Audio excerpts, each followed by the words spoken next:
From UFOs to psychic powers and government conspiracies, history is riddled with unexplained events. You can turn back now or learn the stuff they don't want you to know. A production of iHeartRadio.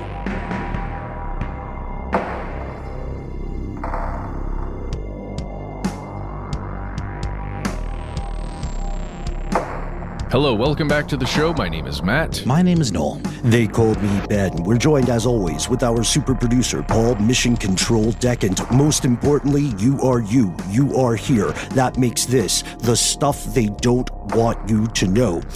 War. What is it good for? No, we're not going to do the song? Well, there's absolutely nothing, but then it also makes me think of the quote from the Fallout games, war never changes, you know, all of that. Those are my two top war quotes, is the song and the... I also love a band that has a song, like, named after the name of their band. I think that's such a really sick flex. Like Radiohead. Well, War. No, That's not true. that's not true. There is a Talking Heads song called Radiohead, which is where the name came from. But anyway, Yeah. it's not good for much, except for, you know... Well, I mean, it's a means let's to an talk end. about Yeah, let's fair talk about enough. what it's good for. Reducing the population overall. go. Great. That's true. Medical innovation, scientific progress, technological breakthroughs, and Damn, you make it sound awesome. when you it's realize that. it's a number one pick for unintended consequences as well. We've heard of Agent Orange, and if you are a longtime listener of the show, you have heard about it as well, and the horrific effects that substance wrought upon civilians and military alike during the Vietnam War. In a previous conversation on listener mail, an anonymous conspiracy realist reached out to us to ask us about something called PB pills. It's a disturbing substance, little known outside of the military or medical school. We had not heard of it before our listener reached out. However, according to firsthand sources, this may be the real explanation behind the notorious, still not fully understood collection of symptoms called Gulf War Syndrome. Here are the facts. We have to talk about the Gulf War. It's something that happened in recent history, right? In the 1990s, early 1990s. It's sometimes called the Persian Gulf War. Sometimes in a very dystopian way, it's referred to as the First War because there was another one. But what happened for anybody who is unfamiliar with Saddam Hussein? Well, the United States led a coalition of 42 countries against Iraq, which at that point was under the control of the dictator Saddam Hussein. You might have heard of him. He was kind of the first, I don't know, maybe not the first, but it was a really important moment for war coverage. So he almost attained this like celebrity status in a weird way as this like big bad who was elevated by the press and the television media. If you want to hear more about this guy, please do check out Robert Evans's excellent series on Behind the Bastards. Excuse me. He's one particular bastard here. But in the end, at least my understanding is that it was between Iraq and Kuwait, right? There was conflict there. It had something to do with being in debt, right? So Iraq actually owed a ton of money to Kuwait, and rather than, coming through with the payments, they came through with tanks and stuff. Yeah, so right now, speculation about the logic behind Iraq's invasion of Kuwait, it still thrives, but you're correct, I would say, Matt, that it does seem to go down to money, because I think it was August 2nd of 1990, Hussein's forces invaded Kuwait and they overran the country in like 48 hours or less. It was very much a one-sided conflict there. And know how George W. Bush described the second invasion of Iraq and Afghanistan as like, oh, it's just going to be like 48 hours. That actually happened in this case. Yes. Yeah. Now, Hussein did not call it a crusade. Yeah, I give him that. He was also an aspiring romance novelist. Again, Behind the Bastards. Check out the series. It's wild. The Iraqi forces declared ownership over Kuwait's northern territory, and all of the rest of it came under the governance of a puppet state, similar to Japan's actions on the Chinese mainland. And Here's why most people agree money was the impetus for Hussein. Iraq had borrowed the equivalent of 14 billion US dollars from Kuwait to finance another war against Iran. And Kuwait, like most creditors, wanted to be paid back. They wanted their bag. But at the same time, Kuwait and the United Arab Emirates were overshooting the quotas that OPEC sets for oil production. And this is a big deal to Iraq because they're an oil export reliant country at the time. So the main way that they can pay back this debt is being aggressively devalued. And in the government statements at this period of time, they're pretty blunt about it. The Iraqi government says Kuwait is doing this on purpose to make it difficult or impossible to pay back their debt. They wanted to put Iraq in a financial hole and to keep it there. So sorry, but so Iraq also massive oil production operations, right? Yes. Mm-hmm. So why was Kuwait able to exceed those quotas? It seems like they were bending the rules a little bit, or how are they able to go about that in such a seemingly passive aggressive way? Yeah, OPEC is a cartel.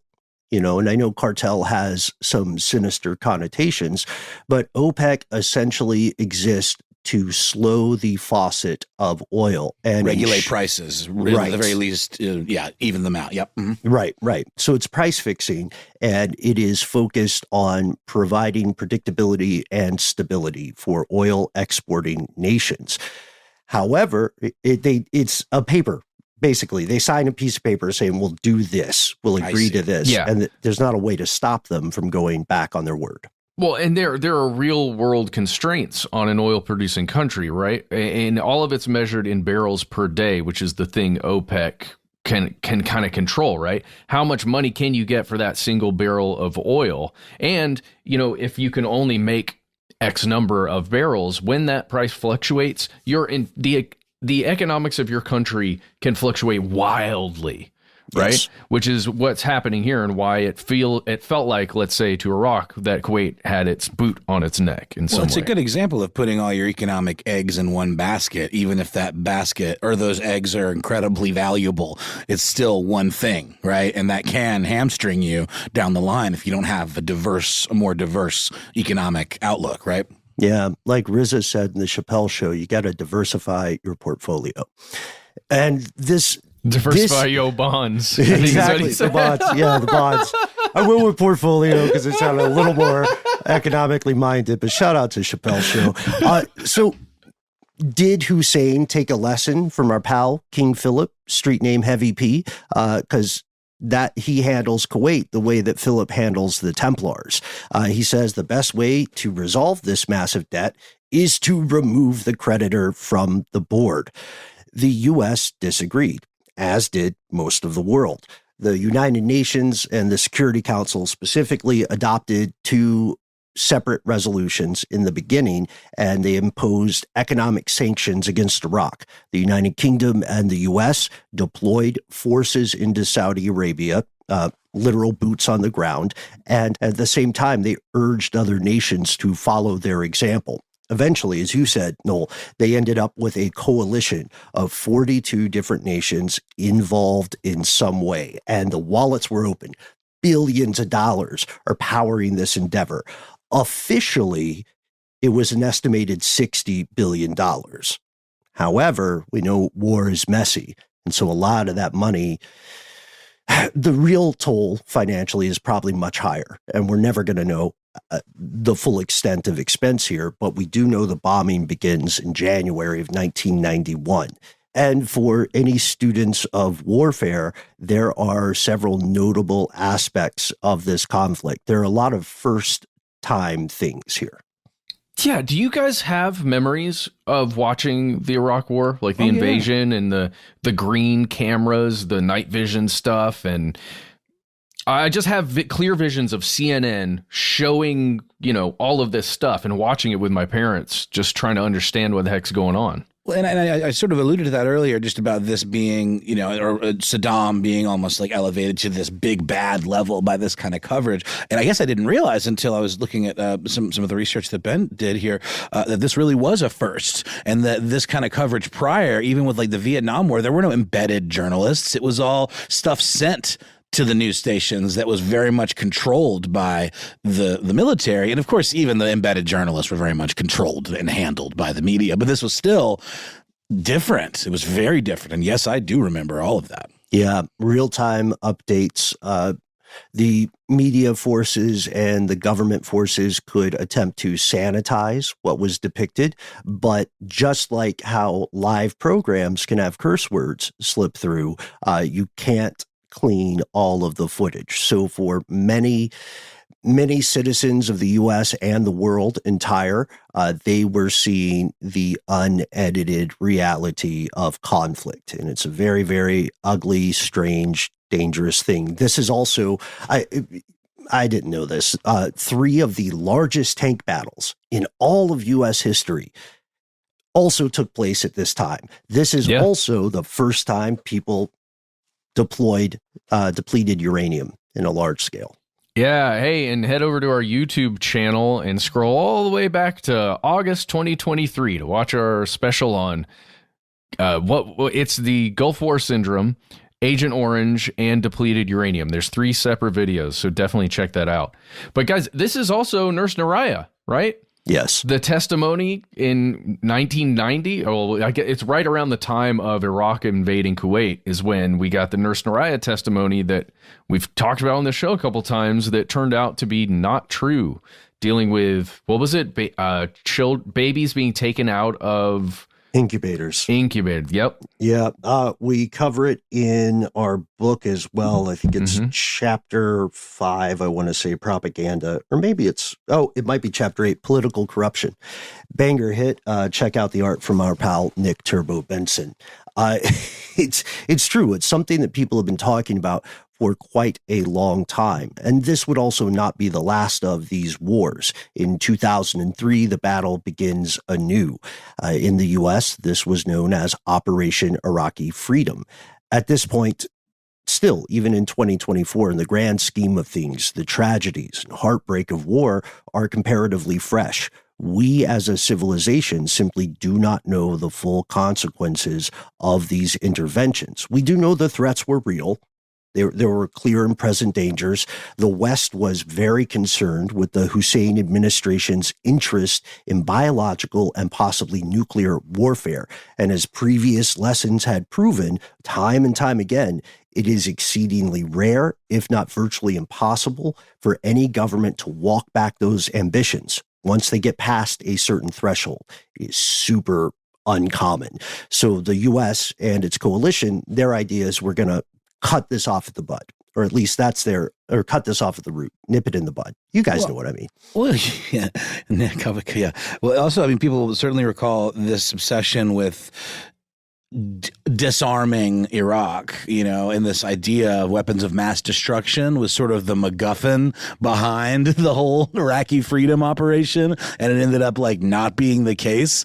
That sort of comes back in a way in this story, this idea of this sinister secret thing that may or may not actually exist. And the U.S. sought to prepare its forces in advance for the possibilities of nasty things like nerve agents,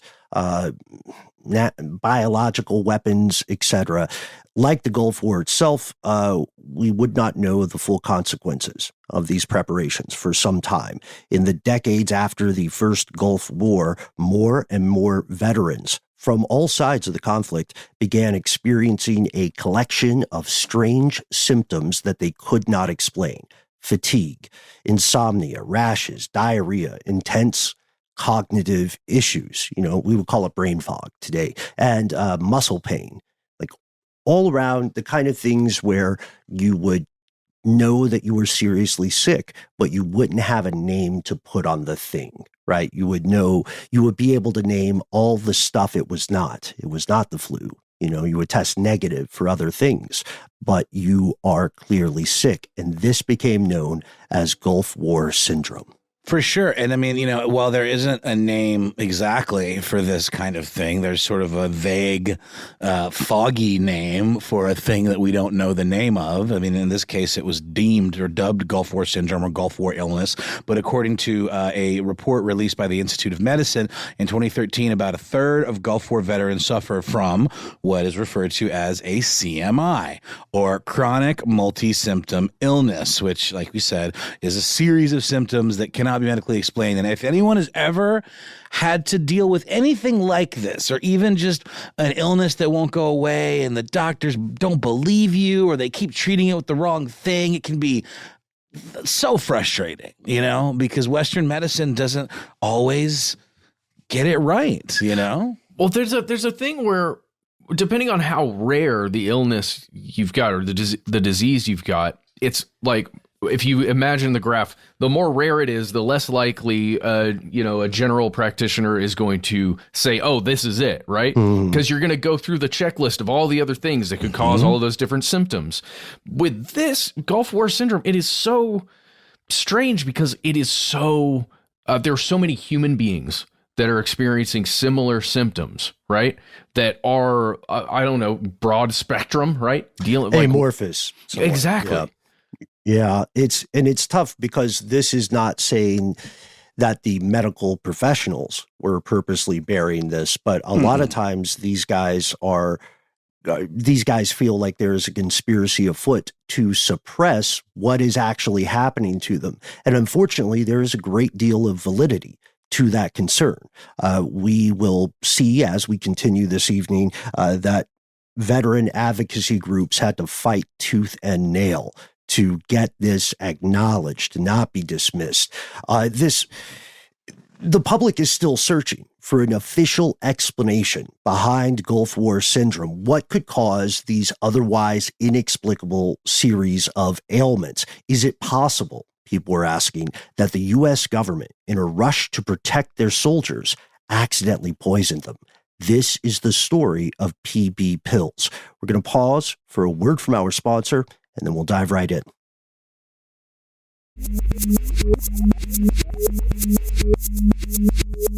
Here's where it gets crazy.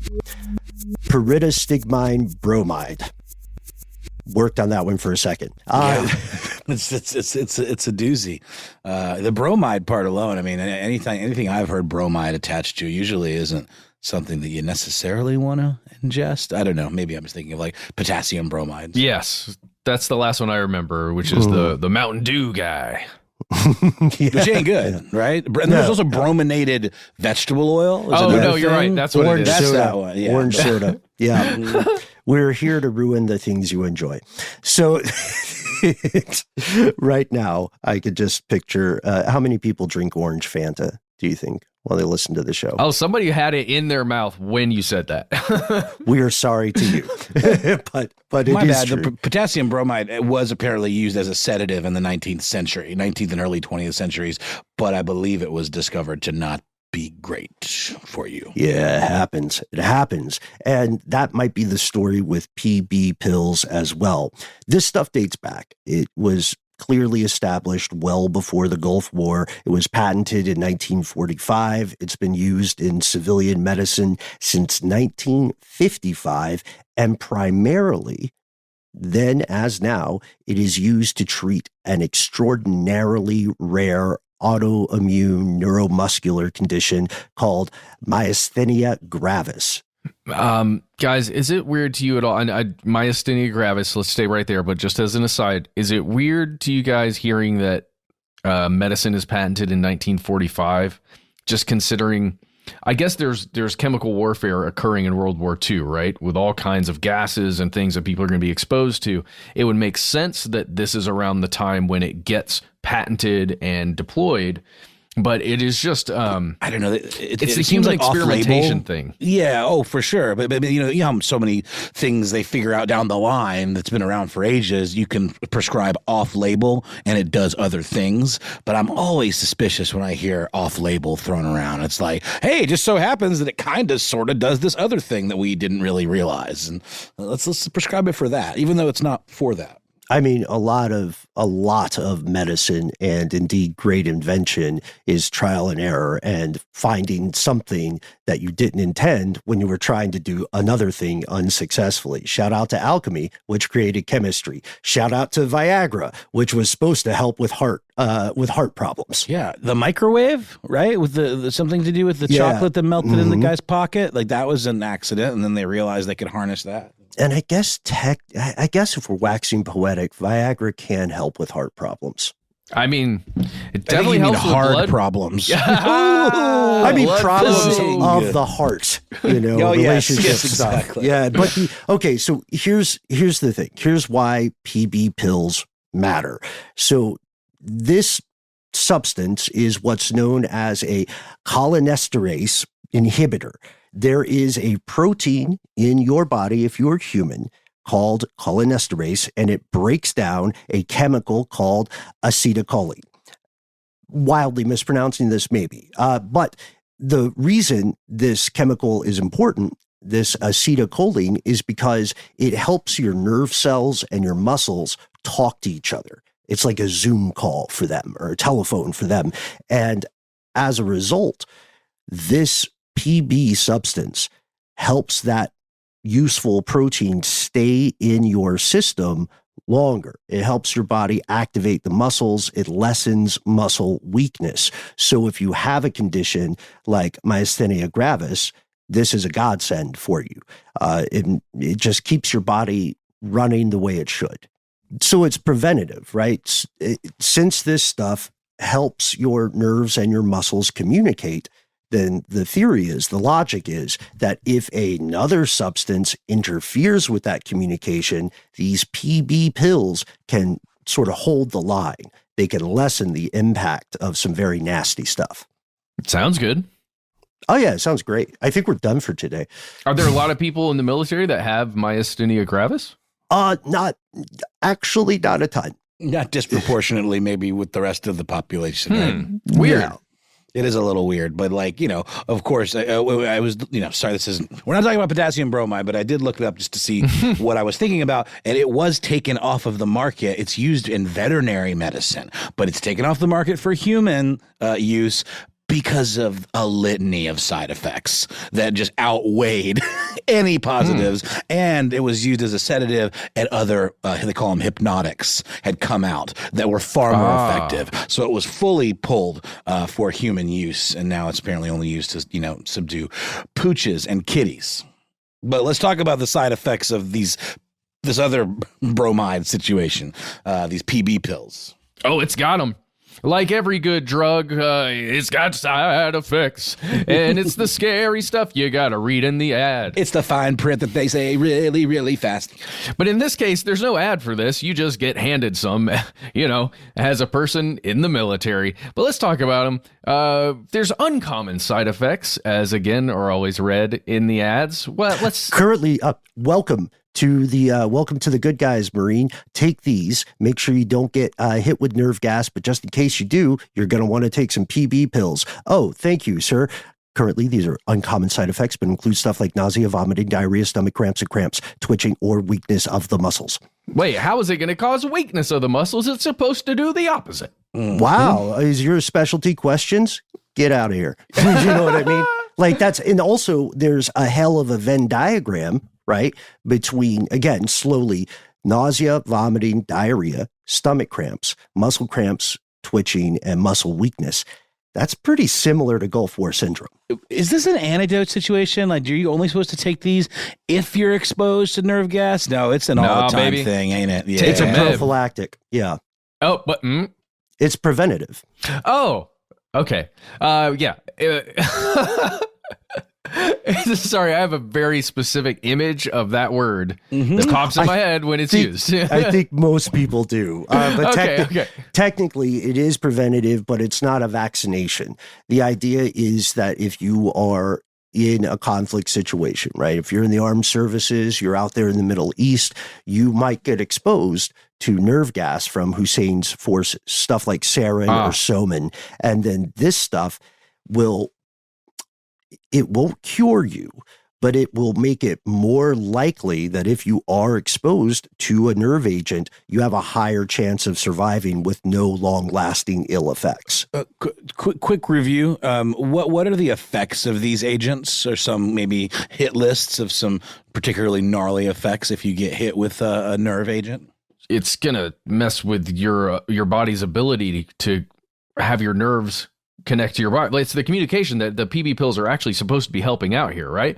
And the concept of taking them every day, the way that we were told by our anonymous listener, is that you never know when a chemical attack could occur. It could be in, the place where you're sleeping, and all of a sudden there's a nerve agent or something that you're going to be affected by. So you've got to make sure it's in your system, just continually cycling. So sorry, I didn't mean to derail, but let's get back into what. No, not at all. I think that's incredibly important, but it's funny how some of the side effects of nerve agents are kind of similar to the side effects of these pills. Right, exactly. And again, a lot of people who are taking these, they are trusting the authorities. They are not themselves medical professionals, but like most people listening to tonight's show, they would like to not die. And so this is where it gets tricky, right?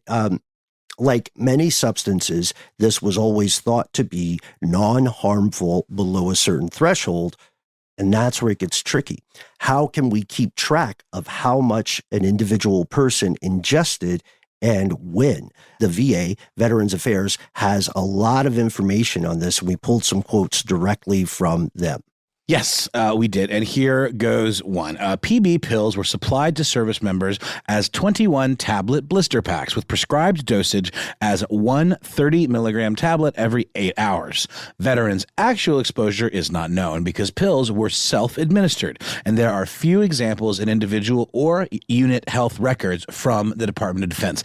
And we're going to get to a real weird reason why that's the case. Aren't we, Ben? Mm-hmm. There was some very interesting instructions that were given when people were handed these pills.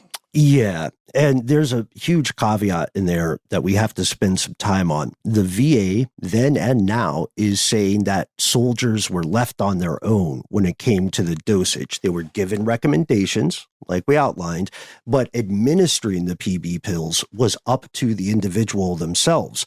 And so if we ask ourselves how the dosing worked, like you said, 130-milligram tablet every 8 hours.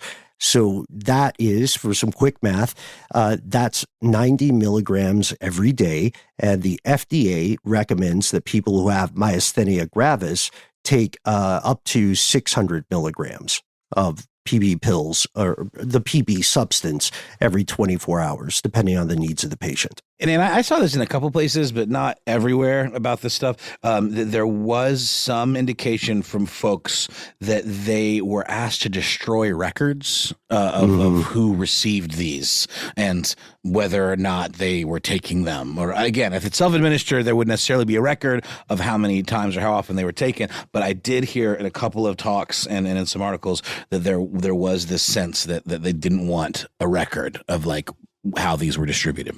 Right. Similar to burn pits or documentation of that. Oh, yeah. Well, and just to go back to our anonymous listener again, this person said that they chose not to self-administer the PB pills, or at least they began just a little bit and then stopped. But then this person witnessed a whole bunch of other people in the same platoon who are taking it religiously, like just won't it's 8 hours, I'm taking my pill. Well, there were apparently a lot of bullying tactics deployed by commanding officers as well, saying if you didn't take them, you're going to get, have to scrub the or whatever, or not be court-martialed, but just inconvenient, mean-spirited kind of tasks. Right. And from their perspective, by the way, these commanding officers are kind of doing like a tough love thing. Yeah, trying to save your life. Take your medicine, Yeah, I'm saving your life, maggot. All right? Yeah. It's like that's kind of the energy that they had. They weren't purposely trying to poison people. And also, another thing about the horrors of conflict is that it creates superstition, right? Very quickly. So even if you are not going to be involved with any kind of nerve agent, you can feel a sort of safety by taking the thing. You know what I mean? Like every so often I do this, and this is somehow a safety measure, even if I don't know how it works. Totally. Yeah. And look, not everyone, here's the thing, not everyone who took these pills, these PB pills, got sick. And not everyone who fought in the Gulf War returned with Gulf War syndrome. There is therefore a mystery afoot, and to those who believe the government may be covering up something, this leads to a series of increasingly disturbing allegations. It does indeed. First and foremost, and probably the most plausible, well, let's just start from where they stemmed from.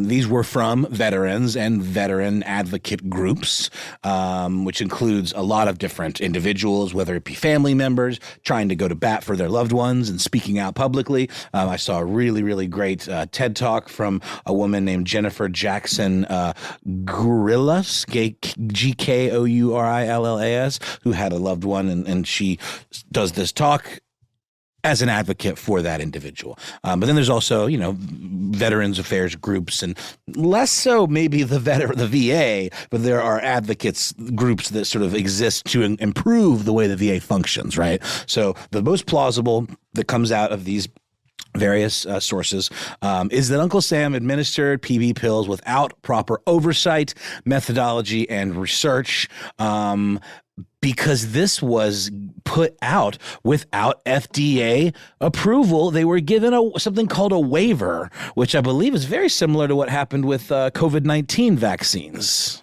Guys, I found that the waiver, again, I have it on my refrigerator now. I think we mentioned this several episodes back, but it's the waiver that you got in place of actual consent and information about a drug because of that emergency act. And it's just basically you're saying, look, I understand this is an experimental drug. There could be side effects that we don't know about yet. Haven't gone through clinical trials, but we're taking it anyway. And I'm doing it on my own volition. But isn't that counter to the Nuremberg Treaty or whatever it was? I forget if it's a treaty, but there was some official document that makes it illegal to experiment on vulnerable populations. And you could very much class people in the heat of battle who are terrified for their lives. And to your point, Ben, wanting that safety blanket, even if it's just a feeling, they'd be more compelled to take something like this if they're in that situation, therefore making them vulnerable. Doesn't this go completely counter to that? Well, they didn't, in their opinion, this was not an experiment. This was not human experimentation. In their opinion, this was a kind of like a Band-Aid rollout of something. You know what I mean? Like you would say, hey, we understand the concept of parachutes. Therefore, it is not human experimentation to have people jump from a plane with a parachute. Well, yeah, and theoretically, this is almost a piece of technology that can be deployed with your troops to lessen the effect your enemy's weapons have on them, right? Yeah, exactly. It's kind of a greater good argument, and that leads us to just to follow that first allegation. They didn't do their homework. That's the first allegation, right? The intentions were good, but there wasn't enough due diligence applied before this was rolled out to a ton of people. The second, more sinister allegation is that someone in the halls of power may have known full well that there was potential for ill side effects, and they either buried it or ignored the research. That's tough. That's the old fodder viewpoint, right? Yes. Yeah. We know that these guys are going to be down there with the enemy tanks. They might be in tanks themselves. There is a much higher chance that one or an entire group of these human beings gets killed in combat. Let's take this precaution, even though it's dangerous, because it is also likely that they will get killed anyway. Right. Yeah. If that's true, that means the U.S. government ran a brutal cost-benefit calculus, right, or calculation, and they concluded, look, the potential for harm is below a certain percentage in combatants, so it's an acceptable risk. And that might sound morally repugnant because, it is. Yeah. But we have to admit there is a contextual logic to it. Would you rather risk injury to, say, 1 out of 3 soldiers, or do you want to roll the dice on Saddam Hussein and nerve gas, knowing that if you don't try to prevent that deployment, it will kill thousands of people very quickly. Yeesh. Man, I don't want to be the one making those kinds of decisions. Thank you very much. Do we have evidence that the nerve gases were deployed, that definitely were deployed? Or is this all preventative for a thing that may, like I was asking earlier, may or may not have actually been on the table? At the time, they were in a little bit of a black box, but they were pretty sure that sarin, cyclosarin, and mustard gas were possessed by the Hussein administration. And if they were possessed, then they would be used. That was the only logical conclusion they could make. And I'm not defending them, but I'm just saying from their perspective, we can see the steps that they walked through, right? Oh, well, there was an extensive chemical weapons program in Iraq, right? And we know that from history, that was a thing in the 80s specifically. So it's, I don't know. There, if you listen to Immortal Technique, we knew they had chemical weapons because we helped them get them or sold it to them. Oh, we sold it to them. I'm sorry. I totally forgot about that detail. In that previous conflict, right? I believe with Iran, they were our allies at that point, and we sold them these various agents, which is what led us to do the research to figure out how to use the PB pills in the first place, right? Poppycock. No, I'm kidding. You're right. History sometimes, you guys, is such a he said, she said kind of thing. You know what I'm talking about? History is written by the victors, which is a terrible editorial standpoint, but it's the standard operating procedure, right? There's a third unproven and more sinister allegation: wartime profiteering. We know that pharmaceutical companies have an outsized lobbying influence, and just like defense companies, they make a lot of money from government contracts, then as now. So is it possible then that private pharmaceutical companies successfully lobbied to get their products sold? Consequences be damned. Oh, I didn't even think about that. Just the contract, that government contract to buy all the pills. Mm-hmm. Jeez. And none of this is proven, right? I mean, we know that they did sell the pills to the government, but we can't ascribe motive. There's no smoking gun for it. And that leaves us with the first allegation as the most likely scenario, because there may be some science to back up this idea. There were discoveries made about PB pill exposure far after it was given to America's fighting forces. Suggest we take a pause for a word from our sponsors and then put on our How Stuff Works hats and dive into some disturbing science.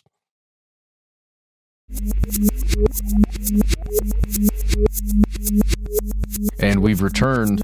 So let's just get into it, guys. Veterans Affairs officially says that these PB pills that we're describing in this entire episode are not connected to the thing that is recognized as Gulf War syndrome, right? That's the official stance. Yeah, that's the official conclusion. But the science appears to go back and forth. In 2015, or we found a study from 2015 at Baylor University, a pretty small study, but it found something revolutionary. It linked the use of anti-nerve agent pills, PB pills, to Gulf War syndrome, and it also found a missing link, a possible genetic factor that would result in sickness. There's an article from the Military Times that puts it this way, quote, "Genetic factors may contribute to a veteran's risk for Gulf War illness," which they were calling it at the time. And this study links the PB pills and their adverse effects to the genetic makeup of individual soldiers. So there's a gene variant that, to put it very simply, because we are not geneticists, there's a gene variant that complicates your body's ability to metabolize chemicals in these PB pills. And if you have this variant, then you are going to be up to 40 times more likely to have Gulf War syndrome symptoms. And people who don't have this variant are going to be fine. Wow. And it's something, it's something no one, like the idea of searching for cyanide poisoning or attempting to diagnose an illness. It's something people just didn't think to look for, is the argument. Jeez. Guys, I'm just thinking about what 40 times actually means. So I was just imagining someone telling me, hey, Matt, you have 2 times the chance of getting in a car wreck if you leave your house in your car today. So I would be like, not going to do that. But if somebody said, hey, Matt, you have a 40 times larger chance of getting in a car wreck today, Jesus. I'd be like, maybe I'll stay home. I'm going to sell my car. Play Skyrim. Yeah. It's weird too, because, it reminds me of the genetic factors and things like the taste of cilantro. This genetic variant is likely something that most people will never know about themselves. It simply won't come up because genes are very complicated and you don't think about them most of the time, right? Mm-mm. No. And this drug, these chemicals that are in this drug were meant to be administered only to people who were dealing with a pretty rare problem, right? So like, I'm just thinking about the number of people that it would have gone to if it weren't being used for this purpose. We never would have known that there were any major issues. The original thing was rare, like, right? Yeah, because if you think about a clinical trial with side effects, like any drug that gets tested, there are a few people that develop cancer. There are a few people that develop things, and it may have nothing to do with the actual drug that's being administered. It may be what that individual was going through prior to getting the drug, but because it was involved in the trial, you have to list it, right? Yes. And when we're talking about people that had Gulf War illness or Gulf War syndrome, whatever, it's within a niche specific community, obviously, and people, I believe, that even interacted with some of those folks, like family members, I believe, even could have received some effect from this. But it's not a tiny number. It's what we're talking, like in the dozens of thousands. Like do we have that data? Yeah. It's a little hazy, and it's certainly not really confirmed by the government per se. No, yeah, the government is still disagreeing with veterans and their advocates. And originally, they were out of sight, out of mind about it, and they discredited a lot of things that they should have been looking at. That's not a political statement, no ideology applied. Objectively, that is true. And even now, the U.S. government officially considers what we call Gulf War syndrome to be a, quote, cluster of medically unexplained chronic systems, end quote, meaning they acknowledge something exists, but they don't conclude much else about it. They don't even like using the term Gulf War syndrome. They say the symptoms vary far too widely. That's the thing too, right? Like these are unrelated symptoms that don't usually get lumped in with the same malady. That's another thing that made it difficult for medical practitioners to kind of figure out based on the normal clues they would usually have. It's like a set of symptoms that equals something like a particular condition or adjacent conditions. But it was a real mystery. What if PB pills are one part of a much larger equation? Yeah. What if history is not super cut and dried? What if real life is kind of complicated, just like people's genetic code? This is something that the VA seems to tacitly acknowledge because they say the following, quote, certain chronic unexplained symptoms existing for 6 months or more are related to Gulf War service without regard to cause. So if you were a veteran and you were in theater during that time, then you can apply for disability, for compensation, for assistance, without the VA having to specifically say Gulf syndrome is real and you have it.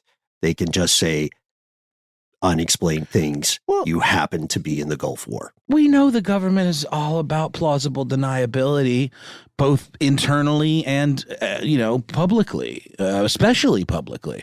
They have whole divisions that are designed to do damage control about this kind of stuff. And we know that they're not going to treat somebody or give them extra treatment because that would acknowledge that the thing exists in the first place and that it was their fault.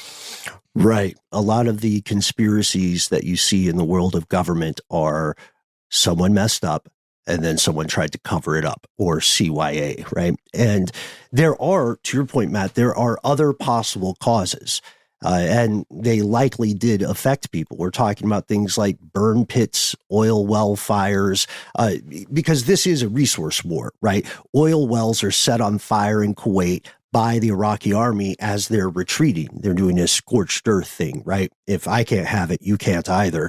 And the smoke from those fires was inhaled by a lot of soldiers on both sides of the conflict. And a lot of those folks went on to have acute pulmonary consequences like, asthma, bronchitis, etc. It has to do with your lungs, right? Pulmonary?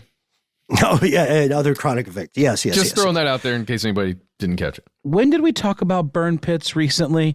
It feels like a blur, but I swear it came up very recently about the kind of nasty stuff that they were burning, near camps or in the midst of camps. Yeah, but this wasn't Gulf War. We were talking about Iraqi freedom. We're talking about Afghanistan. Yeah. We're talking about it's a thing, They gotta, for sure. And I think I had mentioned earlier the idea of the PB pills. There being some obfuscation going on in terms of the records. I think that was less. I think I was maybe misconstruing that more with what you were saying, Ben, that the locations, uses, and proximity of these burn pits, they have a very hard time producing any records about that, as well as medical records for the folks that were around them. So DOA did a pretty crappy job of tracking this stuff. Well, also, it's kind of, if not outright covered it up. Right. It's kind of a supply chain dilemma as well. One of the most expensive parts of fighting a conflict abroad is you have to build the logistics out. You have to build the supply chain. So when you have a bunch of trash and things that you need to throw away, you don't have the city garbage truck to come by. Halliburton doesn't send in a Chinook and pick up all the garbage? Yeah. They're a little expensive. Oh, weird. But guys, what? We received, I don't know, I would estimate a dozen personal accounts from different individuals who talked to us about burn pits at very specific camps, very specific bases, that and it was the range of like a very large, like forward operating base to just a place where when you first arrive in Iraq, there was a burn pit. So I don't know. It seems like it was just, seems like they could figure out where there was a burn pit, because if there were troops there, there was probably a burn pit.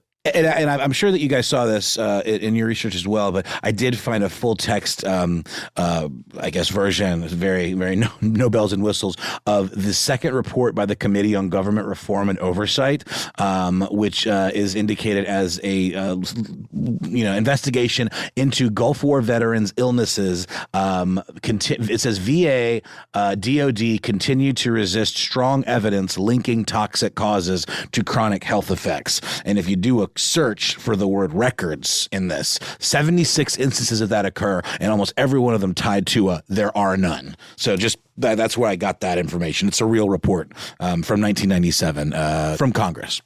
And there's a lot of research on the part of legislative bodies regarding this, and it continues because, these individuals for a long time they were being roundly ignored. And we're going to get to something here, another possible cause that should bother you. But first, actually, they should all bother you. But first, let's talk about depleted uranium.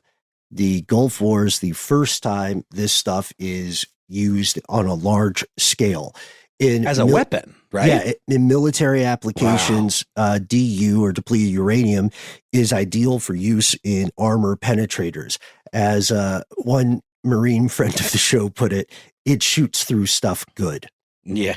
Especially tanks, the armoring on tanks, right? Which we know in the Gulf War, that was an issue. There were big tanks that were coming at you.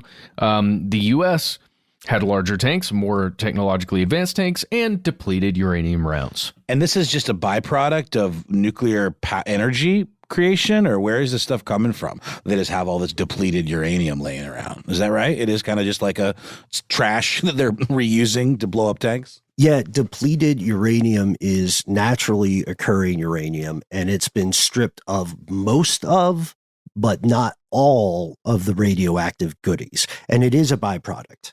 It comes from preparing uranium for nuclear applications. Got it. That makes perfect sense. And how lucky for them that they were able to make lemon to lemonade or whatever. Well, and it does stick around, right? It's uranium. It doesn't just naturally decay real quick. No. It's a radioactive substance. Yeah, but it's great for shooting stuff is the thing. Real good. It's really good at it. It's also really not good for humans. And if you ever are hanging out with some friends on the weekend and they're like, hey, do you want to play with depleted uranium? You should say no. I hope that's not a hot take. Okay. Good to know. Well, just imagine though, if you're in that situation and there are DU rounds going off all over the place, especially in, a large battle in maybe a somewhat urban environment, right? Where you're now going through that same city that you just shot up like crazy. That stuff's in the air via like dust. That stuff's on the ground. It's Are there SOPs for wearing gas masks or protection when circling back through these areas? I'm sure. Yeah, there's always going to be a standard operating procedure or like a order of operations for stuff, but that can fall to the wayside very quickly in the chaos of a hot conflict. Multiple studies by the U.S. government appear to show that, yes, depleted uranium is nasty stuff, but they conclude it does not itself cause what we call Gulf War syndrome. Double, however, so that's two howevers for us playing along at home, since 2011, U.S. combat veterans can still claim disability compensation for any health problems related to depleted uranium. And this is up to the VA. They decide it on a case-by-case basis, which means, yet again, you're at the mercy of bureaucracy, right? And this is not to disparage the people working at the VA. It's the system that's the problem. Yep. Because it really does become bureaucratic, as you said. Where were you deployed? When were you there? What, battalion and blah, blah, blah, blah, blah, all that stuff. And then you can basically, the VA could say, well, there's an X% chance that you were actually exposed to DU, right? Which could be good or bad. And it's like, do you have the right form from the right medical professional? Oh, do you need to see the medical professional? Okay, that'll be like a couple years. I mean, hopefully it's not that extreme, but there are systemic problems here. This is another cause that we personally don't care for. And it was bandied about a lot in the early days. Factions of the U.S. government were going to veterans and saying, well, you think you have Gulf War syndrome, even before they had a name for it. They said what you really have is PTSD, post-traumatic stress disorder. Now, gaslighting. Yeah, before we continue, PTSD is very real. It can affect absolutely anyone, civilian or military alike, given the right circumstances. It happens. It is a real thing. We're not dismissing that, but we are saying lumping all of those proven physiological symptoms of Gulf War syndrome into one umbrella and saying it's just PTSD, that can seem profoundly offensive to some people. It is like gaslighting. It feels like that. It's dismissing a genuine health condition as being, quote, all in your head. It's in that your is mind. messed up. Yeah. Not cool. And again, not to get personal, but my kid has a aversion to certain types of antibiotics, particularly penicillin. It causes a severe psychological reaction. There was this time where they were given penicillin, and all of a sudden, we're acting like they were having an emotional anxiety attack, basically. But that's a really hard thing to convince doctors to believe in, because there's not a whole lot of exact precedent for it, but it happens every time. So this is like that, but with even more documented cases. And you basically got people saying, sorry, I don't know what you're talking about. That's all in your head, buddy. I would say I have personally been diagnosed with PTSD one time by a neurologist, and it was not that huge collection of symptoms that are, those that are described as Gulf War syndrome. So for my money, guys, it makes sense that PTSD is a component of all that other stuff. Yes. But it is not the thing. It is Right. a portfolio, as I believe he said earlier, Ben, Yeah. It's an Ocean's 11 of terrible stuff. It's a heist crew on your health. And the question is it aided? Has this heist crew been aided and abetted by the U.S. government? Unfortunately, at certain points in the narrative, that appears to be the case. Right. And the VA and other research organizations have concluded that evidence does not support an association, a causal connection between PB pills and what they call chronic multi-symptom illness and what the rest of the world calls Gulf War syndrome. But the VA still, again, says if you have chronic unexplained symptoms existing for 6 months or more that are related to your time in the Gulf War, then you are deserving of assistance, compensation, and resources, regardless of what the cause is, what the official cause is. So really what they're saying, again, is agree to disagree on the specifics of what's happening, but we will help you, in theory.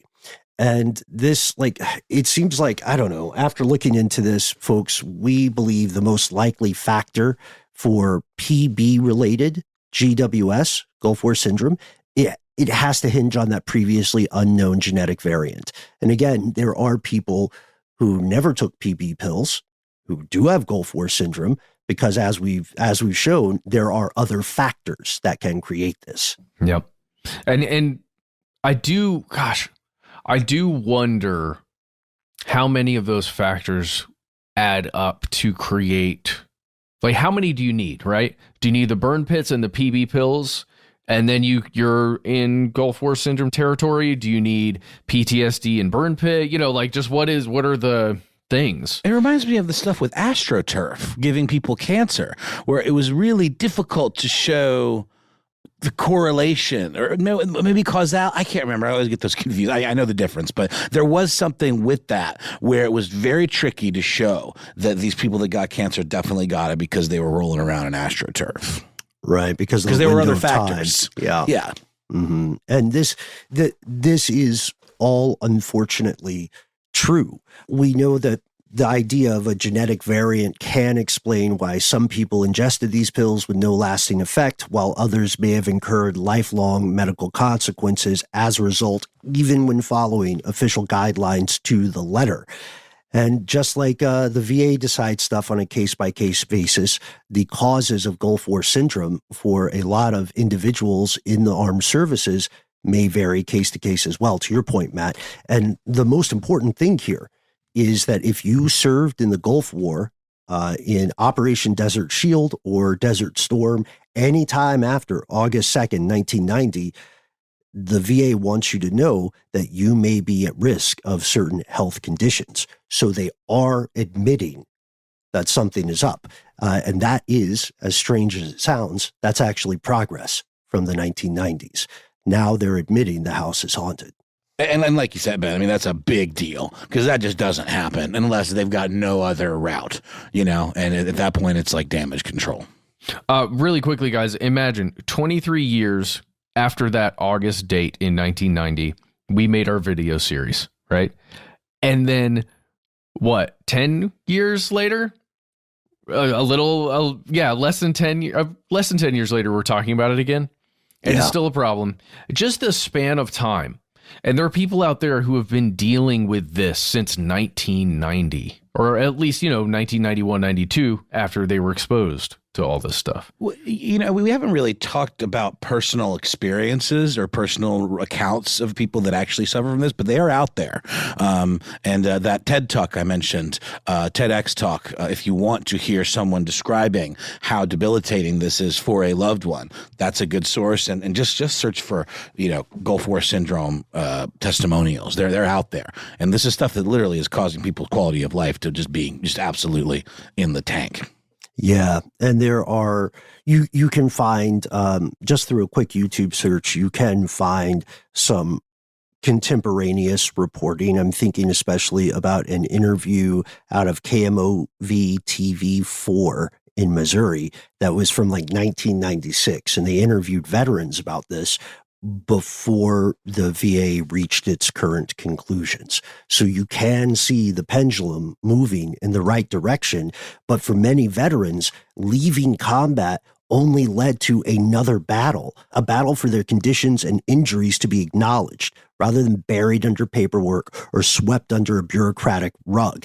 It is, tragically, a battle that many of our fellow listeners in the audience tonight continue to fight, one day at a time. But the VA, as imperfect as it is, it exists to help. So if you or a loved one are experiencing medical conditions, physiological, psychological, as a result of your time in the service, contact the VA at the following number, 877-222-8387.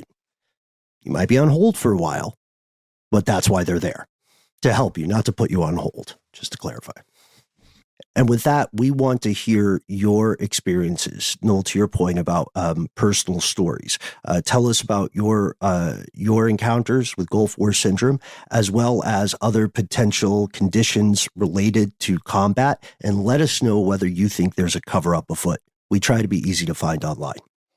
That's right. You can find us at the handle Conspiracy Stuff, where we exist on Facebook, on YouTube, where we have video content galore rolling out every single week, and also on X, FKA, Twitter. On Instagram and TikTok, we exist at the handle Conspiracy Stuff Show. Hey, you want to call us? Talk to us? Tell us a story? Why not call our voicemail system? It is 1-833-STDWYTK. When you call in, give yourself a cool nickname. No government names, please, unless it's important to you for one reason or another. Generally, if you say your full name, we're not going to use it. We'll like make up a name for you or something. You've got 3 minutes when you call in. If you got more to say than that 3 minutes, or you've got links, pictures, anything, why not instead shoot us a good old-fashioned email? We are conspiracy@iHeartRadio.com.